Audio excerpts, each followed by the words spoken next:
Hello बच्चों, welcome to the concept curator. मैं आपका अजय सर।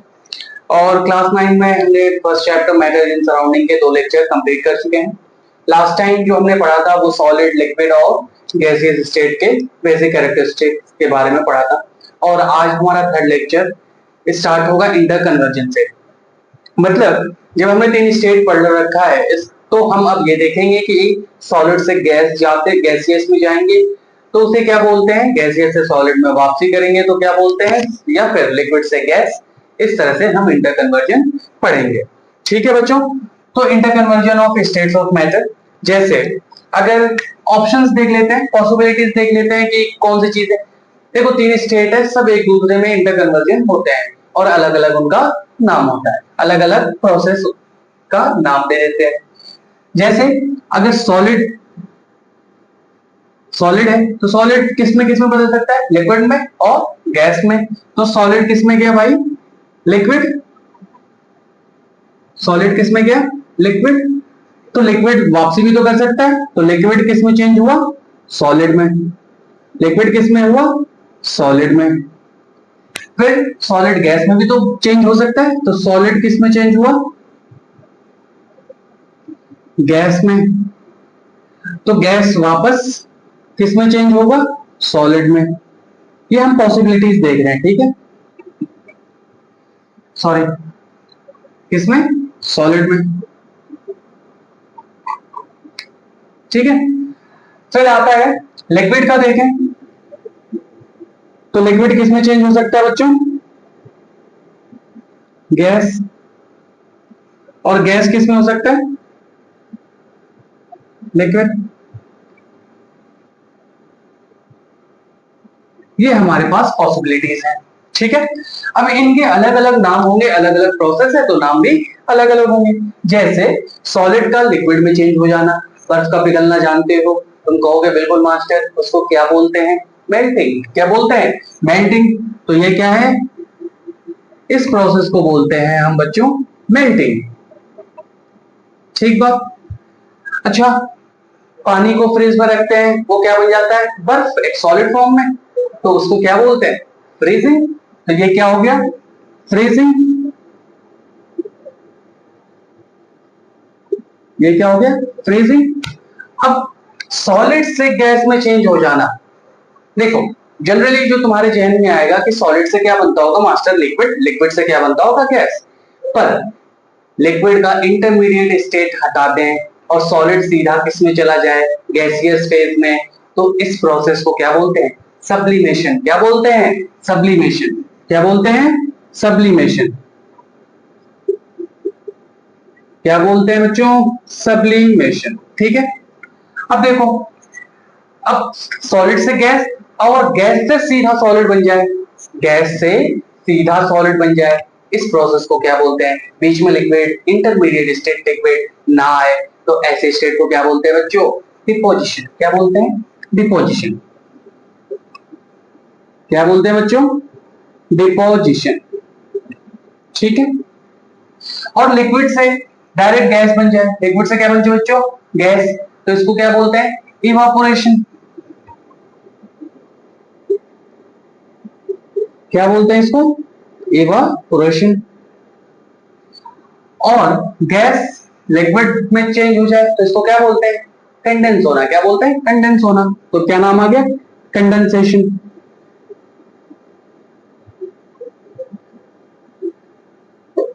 क्या नाम आ गया, कंडेंसेशन। देख लो, कोई दिक्कत। ठीक है। सॉलिड से लिक्विड, मेल्टिंग। लिक्विड से सॉलिड, फ्रीजिंग। सॉलिड से सीधा गैस में बदल जाना, सब्लिमेशन। और गैस से सॉलिड, डिपोजिशन। लिक्विड, देखो इस ग्राफ में पहले तो 2 एक्सिस ड्रॉ कर लो। ये कर लिया मास्टर, ये एक्स एक्सिस, ये तुम्हारी क्या आ गई, वाई एक्सिस। एक्स एक्सिस पे क्या दिखा दिया हमने, टाइम, मिनट्स या सेकंड। ठीक। और वाई एक्सिस पे हम क्या ले रहे हैं, टेम्परेचर,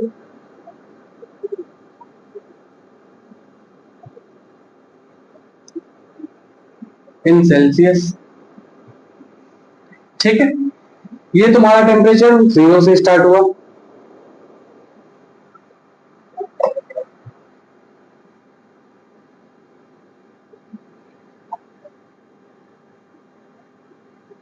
ये 0 डिग्री सेल्सियस, ठीक है। देखो, और एक 100 डिग्री सेल्सियस। जब हमने टेम्परेचर स्केल पढ़ा था तो वहां हमने लोअर लिमिट और अपर लिमिट केल्विन की भी बताई थी, सेल्सियस की भी, और सेल्सियस स्केल की भी बताई थी, और फारेनहाइट स्केल की भी बताई थी। अब जो सवाल आता है कि 0 डिग्री सेल्सियस में मास्टर क्या हुआ कि हमने एक आइस लिया, आइस बर्फ का टुकड़ा, तो उसका टेम्परेचर क्या रहा होगा? 0 डिग्री। तो 0 डिग्री पे जब हमने एक आइस लिया तो क्या होता है कि ये हमने लिया है, इसे मान लिया हमने ए और ये बी, ठीक। अब यहां से हमने हीट देना शुरू किया, ठीक है। तो जैसे जैसे हम हीट दे रहे हैं तो बर्फ क्या होगा? पिघलेगा। और एक टाइम आएगा कि बी पे पूरा बर्फ क्या हो जाएगा बच्चों? पिघल जाएगा। तो यहाँ पे ए से बी में टेम्परेचर हमेशा क्या है? देखो, यहाँ भी 0, यहाँ भी 0, स्ट्रेट लाइन है, इसका मतलब टेम्परेचर क्या रही? कांस्टेंट। तो यहाँ टेम्परेचर क्या है बच्चों? कांस्टेंट।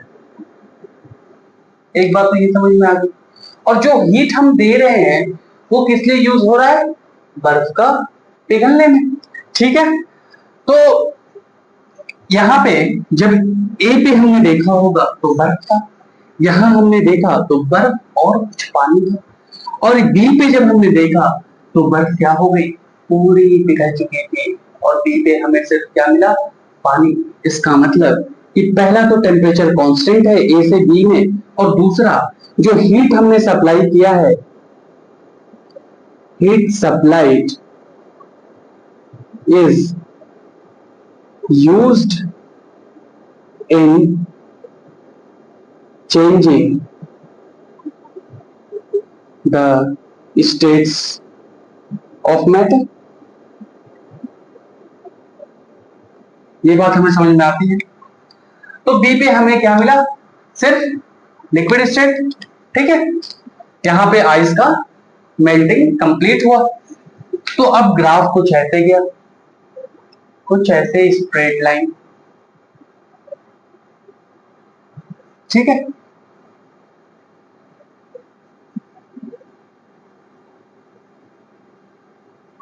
ठीक है, तो बी से सी, ये क्या है? सी। फिर यहाँ पे एक ऐसी स्ट्रेट लाइन हमें दिखी, और ये क्या है हमारा? डी। अब देखो, तुमने ए पे क्या लिया था? आइस। अब बी पे क्या हो गया? यहां melting of ice, melting of ice is completed, ठीक है, कंप्लीट हो गया। फिर भी हमने बी से सी में हीट सप्लाई करा है, और जब हीट हमने सप्लाई किया है तो वाटर क्या हुआ होगा? बॉयल होना शुरू हुआ, बॉयल होता गया। फिर एक टाइम आया जब टेम्परेचर कितना आ गया? 100। अब यहाँ पे सी पे जो तुम्हारा है वो लिक्विड ही है, वाटर ही है, और एक टाइम पे जैसे जैसे बढ़ते जाओगे तो तुमको भाप भी देखने को मिलेगा, मिलेगा ना। तभी तो हम कहते हैं कि वाटर कब बॉयल होता है, स्टीम में चेंज कब होता है? 100 डिग्री सेल्सियस पे। तो जब ये यहाँ पे सी पे क्या था? सिर्फ पानी। फिर धीरे धीरे यहाँ पे गए तो कुछ पानी कुछ स्टीम, और कुछ पानी कुछ स्टीम, और डी पे तुम्हारा पूरा ही क्या मिलेगा? यहाँ पे water is converted completely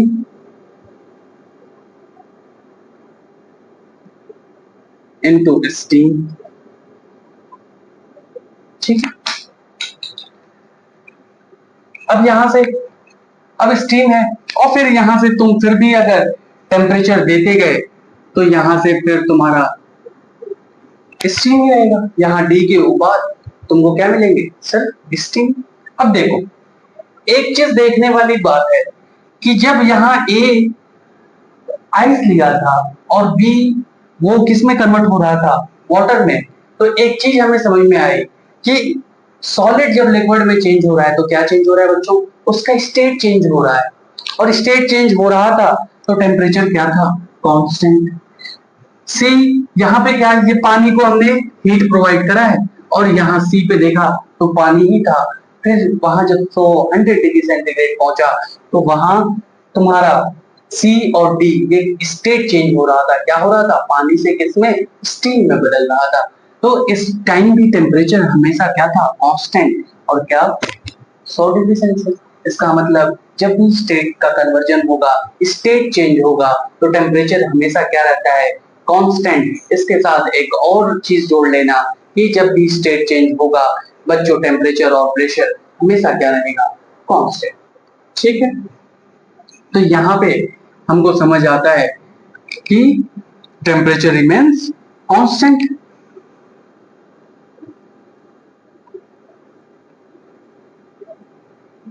remains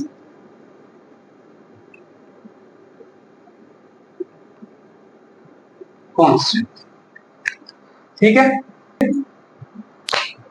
और सी पे अगर हम सी की बात करें तो यहां हम क्या बोल सकते हैं, वाटर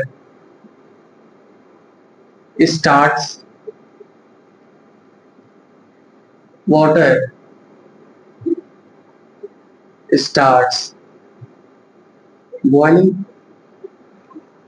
ठीक है बच्चों, तो यहां पे हमें क्या क्या समझ में आ गया। देखो इस ग्राफ को हमने कहा कि एक चीज सिंपल है कि हमने एक ग्राफ बनाया 0 डिग्री से लेके 100 सेंटीग्रेड तक, और वहां हमने क्या लिया, एक बर्फ लिया। वो किस फॉर्म में होगा बच्चों, सॉलिड फॉर्म में। और सॉलिड में जब हमने लिया तो हीट हमने दिया, देखो यहाँ हम हीट दे रहे, और जब हीट दिया तो वो सॉलिड फॉर्म जो था, बर्फ का टुकड़ा, उस हीट को इस्तेमाल करके क्या करने लगा, खुद पिघलने लगा। और जब पिघलते पिघलते एक टाइम आया कि पूरा बर्फ ही क्या हो गया, पिघल गया। तो मैं बस ये बताना चाह रहा हूँ कि जब बर्फ से वो पानी हुआ, बर्फ क्या था, सॉलिड फॉर्म, पानी हुआ लिक्विड फॉर्म, तो सॉलिड से लिक्विड चेंज हुआ, वो क्या है, स्टेट चेंज है। और स्टेट चेंज में temperature remain always remain constant. फिर देखो बी के बाद यहाँ मेल्टिंग ऑफ आइस कंप्लीट हो गई, इसका मतलब अब हमारे पास क्या है, सिर्फ पानी है। और बी से यहाँ पे हमने हीट सप्लाई किया है, और एक हीट सप्लाई करते करते एक वक्त आया कि हमने इतना हीट दे दिया कि पानी का टेम्परेचर कितना हो गया, 100 डिग्री सेंटीग्रेड। और 100 सेंटीग्रेड आया तो यहाँ पानी क्या होने लगा, बॉईल होने लगा। अब देखो जब हमने लगातार कंटिन्यूअसली 100 सेंटीग्रेड 100 सेल्सियस पे हमने हीट देना स्टार्ट जारी रखा, तो यहाँ पे पानी उबलते उबलते एक टाइम आया कि वो स्टीम में कन्वर्ट होने लगा। यहाँ इधर कहीं हम देखेंगे तो हमें पता चलेगा कि हमारे पास पानी के साथ साथ स्टीम भी है। और जैसे ही डी पे पहुंचे बच्चों, तो हमारा पूरा पानी किस में कन्वर्ट हो चुका था, स्टीम में। ठीक है, तो ये हमें समझ में आता है। अगली बात ये आती है कि मास्टर, और यहाँ पे एक नोट डाल लेना बच्चों, एक छोटू सा नोट डाल लो कि during change of state temperature and pressure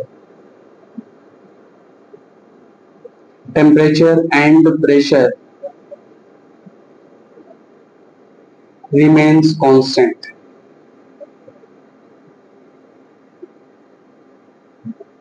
ये बड़ी काम की चीज है, हमेशा काम आएगी। ठीक है, जब थर्मोडायनेमिक्स का कैलोरीमेट्री पढ़ेंगे तब भी हमारे काम आएगा, बस ये लाइन। ठीक है, और ये ग्राफ देख लो अच्छे से। फिर आता है हमारा मेल्टिंग पॉइंट और बॉइलिंग पॉइंट। देखो बच्चों,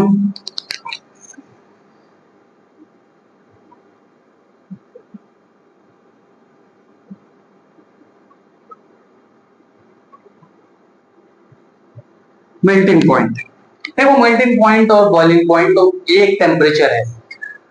वो टेम्परेचर जब सॉलिड किस में चेंज हो जाए, लिक्विड में, उसे हम क्या बोलते हैं, मेल्टिंग पॉइंट। और वो टेम्परेचर जब तुम्हारा लिक्विड किस में चेंज हो जाए, स्टीम या वेपर में चेंज हो जाए, उसे हम क्या बोलते हैं, बॉइलिंग पॉइंट। तो इसको हम लिख सकते हैं the temperature at which the temperature at which solid form changes into liquid form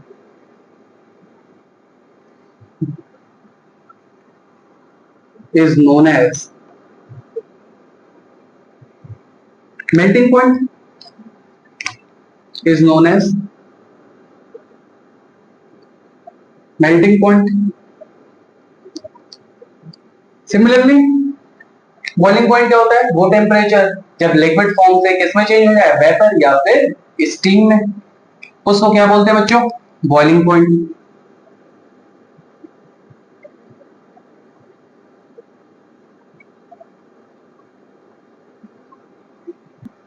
इसको क्या हो जाएगा? The temperature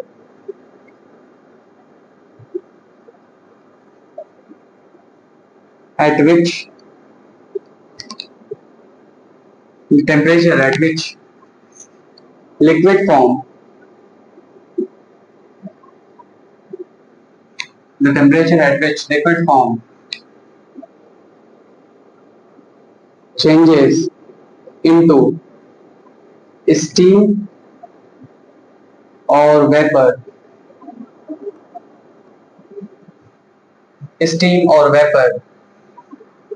is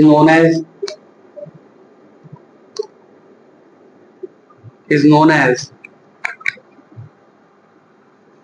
boiling point।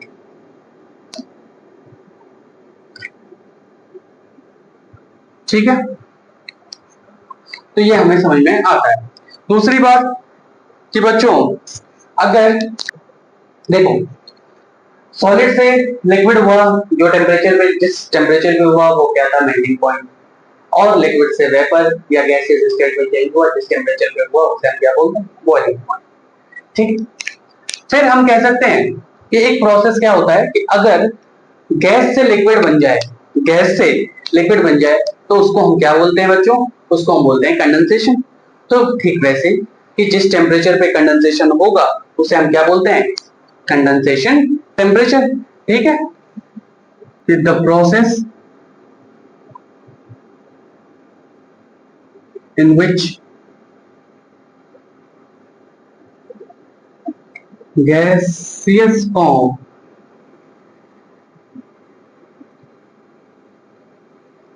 changes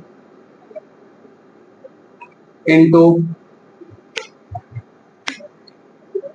liquid form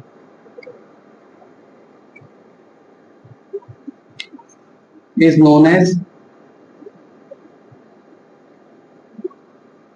condensation,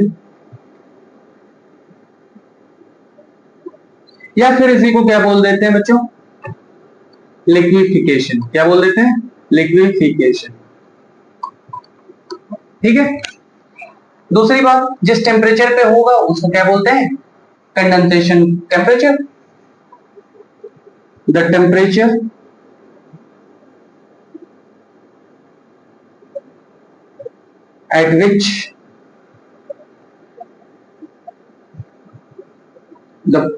at which the process of condensation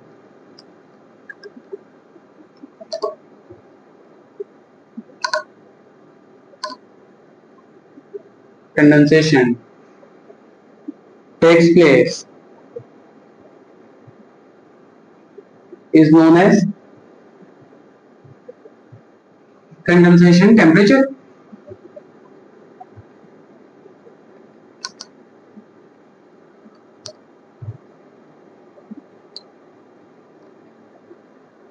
ठीक है, दूसरी बात की आती है कि अगर गैस से सीधा सॉलिड बन जाए तो उसको क्या बोलते हैं? डिपोजिशन। और है बच्चों कि जो कंडेंसेशन टेम्परेचर और बॉइलिंग पॉइंट होता है फ्लोर सब्सटेंस का, वो क्या होता है? सेम होता है। क्या होता है? सेम होता है। ठीक है, देखो ना, कंडेंसेशन का मतलब क्या होता है कि गैस से सीधा किस में हो जाए? लिक्विड में। और बॉइलिंग पॉइंट क्या होता है, लिक्विड से सीधा गैस में। तो वो टेम्परेचर क्या होंगे, एक गैस से लिक्विड से गैस में चेंज हो रहा है, वो बॉइलिंग पॉइंट है। और सेम एक टेम्परेचर बॉइलिंग गैस से लिक्विड में चेंज हो रहा है, वो क्या है, कंडेंसेशन टेम्परेचर। तो दोनों क्या होगा, सेम ही तो होगा, उल्टे हैं। लिक्विड से गैस जा रहा है, गैस से लिक्विड। तो लिखेंगे, लेकिन बच्चों प्योर सब्सटेंस के लिए होगा। इम्प्योरिटी अगर आ गई तो बराबर हो भी सकते हैं, नहीं भी। तो क्या है, the condensation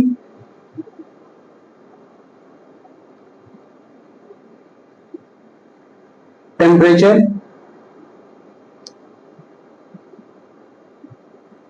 and boiling point of a pure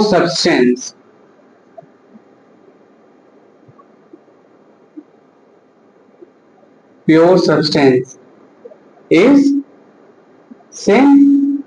ठीक बात, देख लो।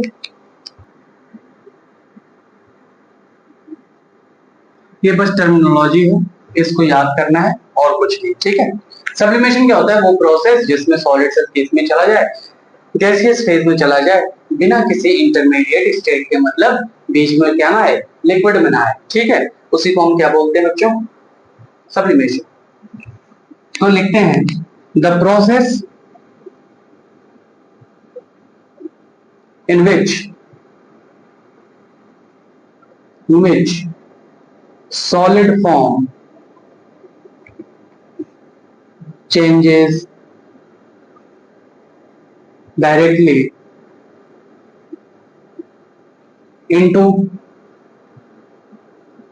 gaseous form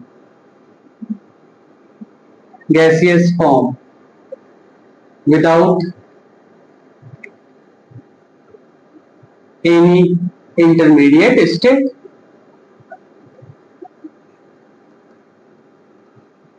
इंटरमीडिएट स्टेट, और इंटरमीडिएट स्टेट वो कौन सा है, लिक्विड फॉर्म, ठीक है। इज नोन एज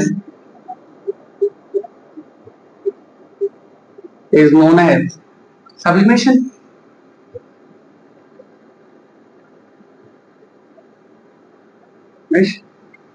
ठीक वैसे ही अगर गैस से सीधा क्या बन जाए, सॉलिड स्टेट, बिना किसी इंटरमीडिएट स्टेट के, उसको क्या बोल देते हैं बच्चों, deposition. Similarly gaseous form changes directly into solid form without